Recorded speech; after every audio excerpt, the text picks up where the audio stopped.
નમસ્કાર. પ્રકૃતિમાં ઘણી અદ્ભુત પ્રક્રિયાઓ થાય છે, પણ અમુક તો ખરેખર જાદુ જેવી લાગે છે. આજે આપણે એવી જ એક પ્રક્રિયા વિશે વાત કરીશું. કેવી રીતે પાણીમાં તરતો એક નાનકડો ટેડપોલ જમીન પર કૂદકા મારતો દેડકો બની જાય છે. તમને જાણીને નવાઈ લાગશે કે આ કોઈ જાદુ નથી, પણ એની પાછળનો વિજ્ઞાન તો એનાથી પણ વધારે રોમાંચક છે. તો સૌથી મોટો સવાલ એ જ છે કે આ થાય છે કેવી રીતે? એક જીવ જે શરૂઆતમાં માછલી જેવો દેખાય છે, પાણીમાં જ રહે છે અને ઝાલરોથી શ્વાસ લે છે, એ અચાનક એવા જીવમાં કેવી રીતે ફેરવાઈ જાય જે જમીન પર રહે છે અને ફેફસાથી શ્વાસ લે છે? આ એક બહુ મોટું રહસ્ય છે. ચાલો આજે એને ઉકેલીએ. આ જે આખી જાદુઈ સફર છે ને, એને રૂપાંતર કહેવાય છે અને એ ખરેખર અદ્ભુત છે. આ પ્રક્રિયા આપણને બતાવે છે કે જીવન કેવી રીતે પોતાને સંપૂર્ણપણે બદલી શકે છે.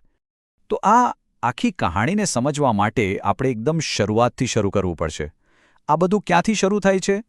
પાણીમાં રહેલા ઈંડાના એક ઝુમખાથી.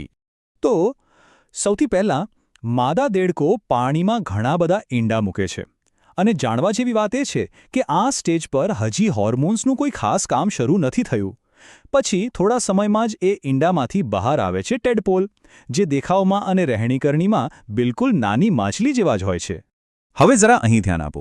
આ બદલાવ કેટલો મોટો છે. એક બાજુ છે ટેડપોલ, જે ફક્ત પાણીમાં જીવી શકે, જેની પાસે ઝાલર અને લાંબી પૂંછડી છે, અને બીજી બાજુ છે પુખ્ત દેડકો, જે જમીન પર કૂદે છે, ફેફસાંથી શ્વાસ લે છે અને એને પૂંછડી પણ નથી. આટલું મોટું પરિવર્તન આખરે શક્ય કેવી રીતે બને છે?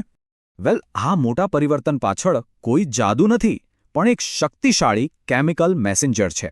એક ખાસ હોર્મોન જે ટેડપોલના શરીરને આદેશ આપે છે કે ચાલ, હવે બદલાવનો સમય થઈ ગયો છે. અને એ જાદુઈ તત્વનું નામ છે થાઇરોક્સિન. વિજ્ઞાનની ભાષામાં આ જે આખી પ્રક્રિયા છે ને, એને મેટામોર્ફોસિસ એટલે કે રૂપાંતર કહેવાય છે. મતલબ કે કોઈ જીવનું એના બાળ સ્વરૂપમાંથી પુખ્ત સ્વરૂપમાં સંપૂર્ણપણે બદલાઈ જવું. આવું માત્ર દેડકામાં જ નહીં, પણ ઘણા જંતુઓમાં પણ જોવા મળે છે. તો આ રૂપાંતર દરમિયાન થાય છે શું?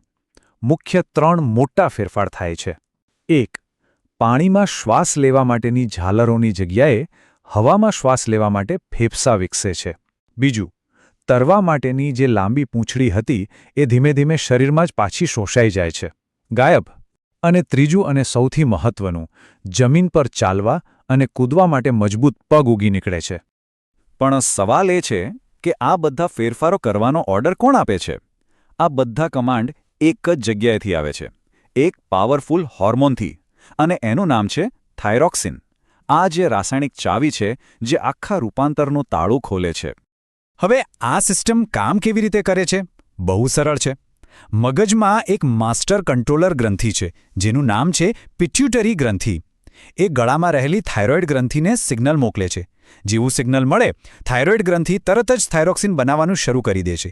આખી કમાન્ડ ચેન એકદમ પરફેક્ટ કામ કરે છે. પણ એક મિનિટ માટે વિચારો, જો આ મુખ્ય કેમિકલ એટલે કે થાઇરોક્સિન હોય જ નહીં તો શું થાય? જો આ જાદુઈ તત્વ ગાયબ થઈ જાય તો પરિણામ શું આવે? અને જવાબ એકદમ સીધો અને સ્પષ્ટ છે. આ એક એવી જૈવિક હકીકત છે જેમાં કોઈ પણ કે પરંતુ નથી. જો કોઈ કારણસર ટેડપોલના શરીરમાં થાઇરોક્સિન ન બને તો એ આખી જિંદગી ટેડપોલ જ રહી જશે. એ ક્યારેય દેડકો નહીં બની શકે. એનો મતલબ એ થયો કે આ આખી ગેમનો આધાર ફક્ત એક જ વસ્તુ પર છે, થાઇરોક્સિન. એ માત્ર મદદ નથી કરતું, એ એકદમ અનિવાર્ય છે. એના વગર દેડકાનું જીવનચક્ર અધૂરું જ રહી જાય. આ એક જ કેમિકલ છે જે આ અશક્ય લાગતા પરિવર્તનને શક્ય બનાવે છે. તો દેડકાની આ વાર્તા પરથી આપણે એક મોટી વાત શીખ્યા. આ વાત ખાલી દેડકા પૂરતી નથી. આ આપણને બધા જ જીવોમાં હોર્મોન્સના મહત્વ વિશે શીખવાય છે કે કેવી રીતે આ રાસાયણિક સંદેશાઓ આખા જીવનને કંટ્રોલ કરે છે. તો ચાલો ફટાફટ આજના મુખ્ય મુદ્દાઓ પર એક નજર કરી લઈએ. પહેલી વાત, થાઇરોક્સિન હોર્મોન વગર ટેડપોલ ક્યારેય દેડકો બની શકતો નથી. બીજી વાત, હોર્મોન્સ શરીરમાં આટલા મોટા ફેરફારો કરવાની તાકાત ધરાવે છે. અને ત્રીજી વાત, આ આખી અદ્ભુત પ્રક્રિયાને શું કહેવાય છે? રૂપાંતર. ટૂંકમાં, ટેડપોલની આ કહાણી એ જીવનની એક મોટી હકીકતનું ઉદાહરણ છે. હોર્મોન્સ એ જીવનના પાવરફુલ કેમિકલ ડાયરેક્ટર છે. એ જ શરીરને કહે છે કે ક્યારે, કેવી રીતે અને કેટલું વધવું છે, અને ક્યારે બદલાવનો સમય આવી ગયો છે.